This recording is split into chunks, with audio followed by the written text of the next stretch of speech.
from the Lakeside Newsroom of the Henrico Citizen, your hometown news source since 2001. This is the Henrico News Minute with publisher Tom Lapis. Henrico County gets set to name a new chief of police, and details about the 13 Henrico schools that will host daycare programs once school begins. We'll have that information and more on today's Henrico News Minute for Monday, August 24th, 2020. It's brought to you today by Nathan's Roof Repairs.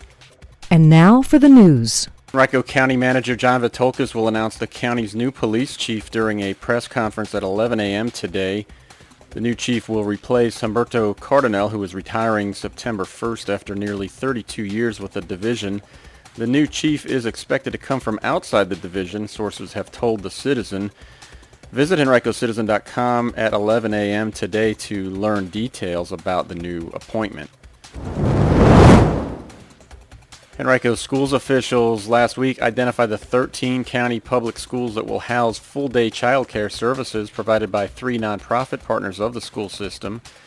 The announcement came a day after officials announced that the county would provide a total of $500,000 in CARES Act funds to the 3 groups, which are the YMCA, the Henrico Education Foundation, and the Henrico Police Athletic League, to lower the cost of child care for low-income families who need it once school begins September 8th in fully virtual mode. The Y will operate programs at 6 high schools: Deep Run, Glen Allen, Godwin, Henrico, Hermitage, and Varina, while the Henrico Education Foundation will operate at 4 schools: Fair Oaks and Greenwood Elementaries, and Wilder and Quioccasin Middles, with the program at Quioccasin being only for children of school system employees. The Police Athletic League will operate its programs at Dumbarton and Laburnum Elementaries as well as Rolfe Middle School. Programs at all 13 schools are designed to help essential workers and working families who need child care once school begins. Each organization has revamped its traditional after-school program to meet the new need.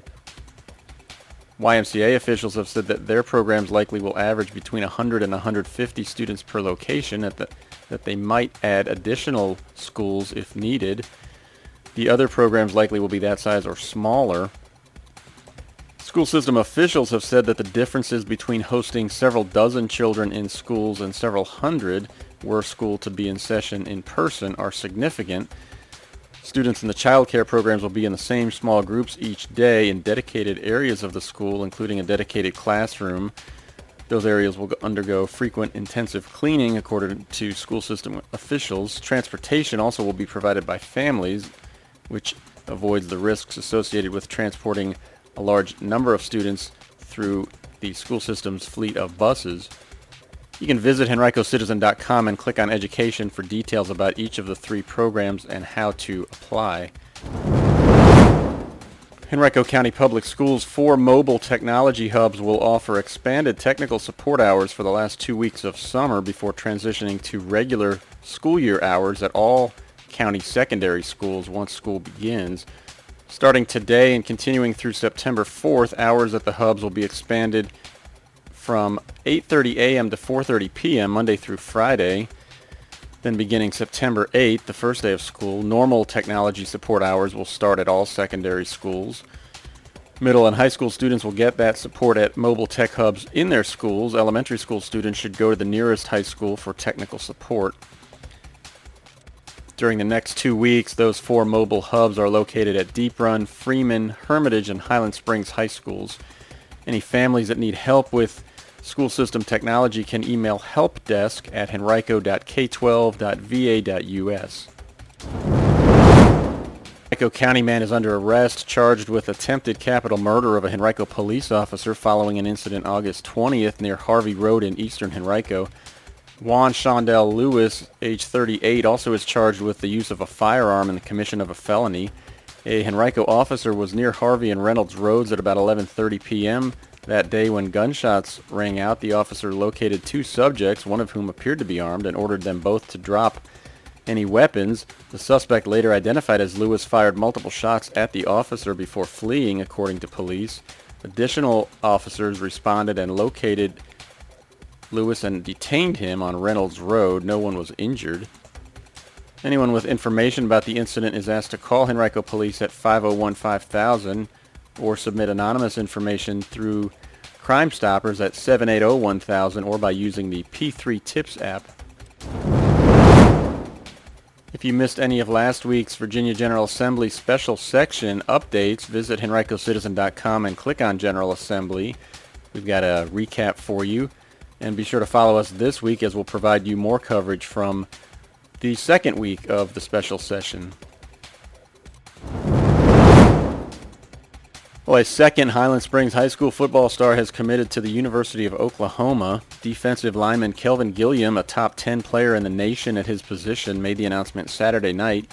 He selected Oklahoma over Penn State and a number of other schools, and he will join teammate Damond Harmon there.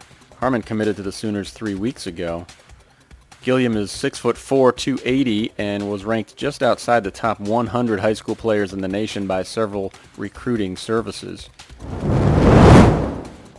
Over the weekend, the Virginia Department of Health reported 60 new cases of COVID-19 confirmed in Henrico County, along with 1 new hospitalization and 1 new death. The county's 7-day moving positivity percentage is down to 6.1% as of August 19th, the most recent date for which that data is available. That's slightly lower than the statewide rate of 6.5%. Starting next month, the Women's Hospital at Henrico Doctors will be the first hospital to participate in the Love Evolve blanket program, in which love swaddles are gifted to all newborn patients to provide comfort and care. Special love blankets also will be given to support families grieving the loss of a newborn baby. Love Evolve LLC will donate a percentage of proceeds made from the blanket program each year to the One Love Foundation, which provides relationship counseling and education to youngsters, as well as organizations that advocate for safe, quality, respectful, and equitable maternity care. Today's Henrico News Minute has been brought to you by Nathan's Roof Repairs, a small company doing big things. Check them out online at nathansroofrepairs.com or call 273-9200 for a free estimate.